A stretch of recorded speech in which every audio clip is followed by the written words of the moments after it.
I was a human rights activist in my country, and I made lots of enemies because of my job in Afghanistan, and I had lots of problems with warlords, with traffickers, and armed people. Being a homeless in Rwanda and female was really terrible.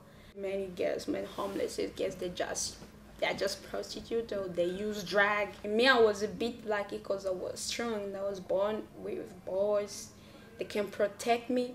But most of them, for example, they come from poor families. Their parents send them to the street. Just go and you need to look for money. Then you can even look after us.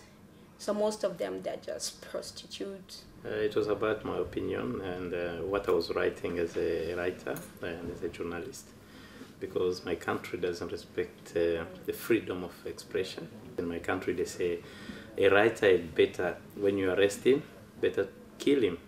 If you don't, he will write down what you did to him in jail. So that's why I leave my country. For me, it was more like political situations in my country where you have no say, and it's like you get put against your own people. Like you have to do things to people that you live with just because you're a boy.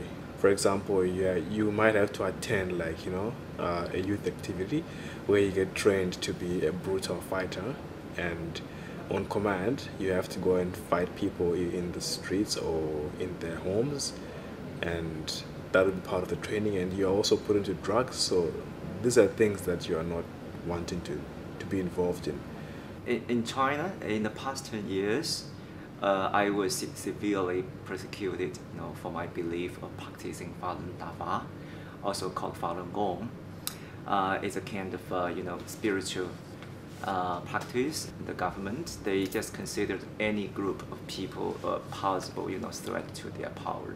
I remember in 1999 and 21st of July, and when the news got to our place that the Falun Gong will be banned, I went to the local government to have a peaceful petition, but the police just arrested me, took me away, put me into the detention center for 2 weeks. Later, they put me into the detention center again, several times in the past 10 years. And the longest period was 2 years in the forced labor camp. Did you receive threats from them? Yeah, several times. And at first I thought it's normal because of my job.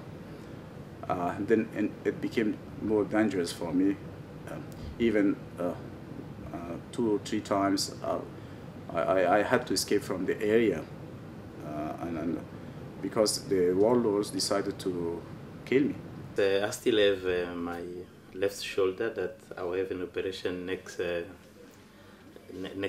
month. I had a dislocation of that shoulder because I was beaten. I remember once I was actually with other inmates together. We were forced to work early morning, the whole day, 24 hours.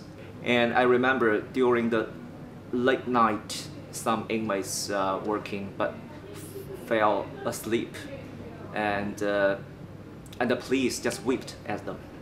Even the very old man with gray hair, I remember, something like 60s, in his 60s, and he was asleep, and the policeman forced him to jump like a frog, then got and jammed again and whipped at him. Me was a bit different from other homelesses because I have 2 big brothers and were tough and strong. Sometimes they try to protect me, and sometimes I get beaten, or we both get beaten up.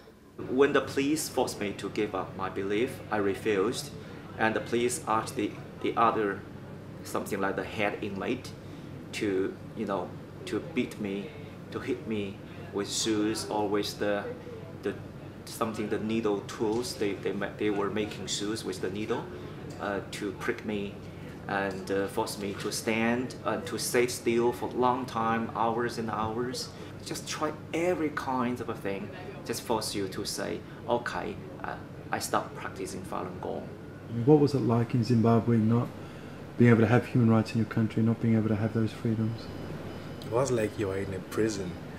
Like you get angry and you bottle up with so much anger, but you can't do anything with the frustration.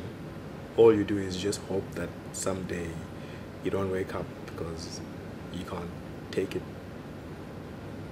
But here with the rights, it's just like you are a free person. Like you've been enclosed in a bottle for so many years, and suddenly you've got this freedom. It's like you're in paradise.